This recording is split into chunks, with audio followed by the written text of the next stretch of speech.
I wanted to know the women who knew Jesus, to see Christ through their eyes and their lives. I tried to get inside these women's head who really aren't so different from us. I discovered they had their foibles and they had their strengths, but it was that God changed them to make them extraordinary people. Welcome to the Jesus Storybook Bible Podcast, a place where we remind you that grace can rewrite any story, that hope shines a light through our darkest moments, and that God's love changes lives. Here's your host, New York Times bestselling author, Sally Lloyd Jones.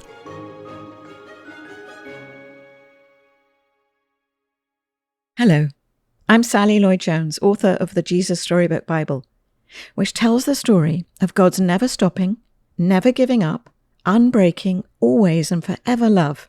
Welcome to the show. Martin Luther once said, "If you want to change the world, pick up your pen and write. Words are powerful, and as a writer myself, I am mindful daily of the responsibility of bringing good stories into the world for young readers." Our guest today, Dandi Daley Mackall, is an award-winning writer who considers it a privilege to be able to use her talents to remind us that God is with us and loves us every day. Dandi's most recent work is the devotional Women Who Followed Jesus. In it, Dandi honors the women from the Bible like Mary and Mary Magdalene, whose faith and love of Jesus led them to do extraordinary things. She shares how their faith shaped them deeply and the lessons we can apply to our own lives by examining theirs. So, without further ado, please welcome my friend and now yours, Dandi Daley Mackall. I grew up in a small town in Missouri, and we rode horses all the time and had nature all around, and it was really wonderful. I always loved to write, just curl up and write. And I won my first writing contest at age 10 with 50 words on why I want to be bat boy for the Kansas City A's. They're now the Royals. And I won, but when the team found out I was a girl, they wouldn't let me be bat boy. And that was because I'd signed it Dan Daley instead of Dandi with an I, Daley. And so that was my first taste of rejection, which is really great training for a writer. I started out writing adult inspirationals and humor. And then when I got kids, and now I do devotionals a lot, it's just an honor because I know that we all need to know that we're loved at all times. And I think of the verse, each day he pours out his unfailing love on me, that God lets me write, and then he takes it and touches hearts and works his grace in other people, and I get to be a little part of it. Women Who Followed Jesus, 40 devotions on the journey to Easter. It's a story of Jesus, but told through the eyes of women who journeyed with them and traveled like the disciples with them. It was hard to be a woman in the New Testament times. It was worse than the Old Testament, when at least they got to be prophets and fighters and leaders and all kinds of things. But by New Testament time, first century, this adage had developed. I thank God I am not a woman. Little girls couldn't go to school or learn the Torah unless it was taught at home. Women could not speak to their husbands in public. They could certainly not speak to a strange man or one-on-one. That was scandalous. And yet, these women ended up traveling with Jesus and with the disciples. There couldn't even be witnesses in court because who would believe a woman, right? So the rule was that women cannot be witnesses in a trial in court. You think about how Jesus chose these women as his first witnesses of the resurrection. And they got to be first to spread the gospel, the good news, and bring it to the disciples who didn't really believe him. They stayed at the crucifixion.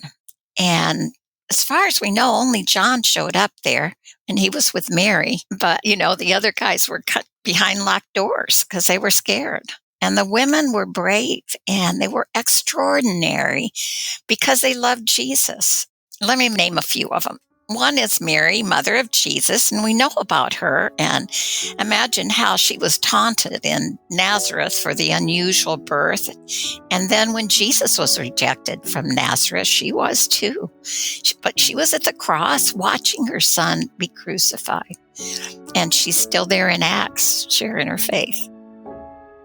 Mary Magdalene was kind of like at the bottom of the ordinary, but she gave everything and traveled with Jesus. He was the one who saved her from herself and for God. She was the first to see the risen Christ, and that's an honor for the ages. And Joanna, wife of Chusa, Herod's steward. Herod was the one who beheaded John the Baptist. Here, Joanna's husband was handling the money and the business stuff for him. It had to be so dangerous, even to give support to the ministry. And Joanna did more than that. She traveled with him, and she's there in the end taking spices to the burial site of Jesus. I loved learning about these women. They were ordinary, and they did become extraordinary.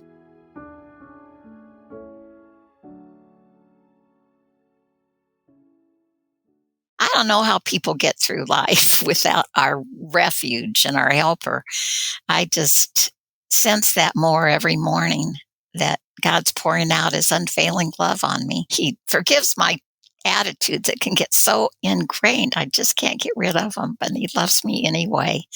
And the best is that he never leaves, that when I get crazy, there's a passage in Sally's wonderful Jesus Storybook Bible that I think is perfect illustration of what we've been talking about, called God's Wonderful Surprise about the Resurrection. And it comes from Matthew 28 and Mark 16, Luke 24, and John 20. Just before sunrise, on the third day, God sent an earthquake and an angel from heaven. When the guards saw the angel, they fell down with fright. The angel rolled the huge stone away, sat on top of it, and waited. At the first glimmer of dawn, Mary Magdalene and other women headed to the tomb to watch Jesus' body. The early morning sun slanted through the ancient olive trees, drops of dew glittering on leaves and grasses like tears everywhere.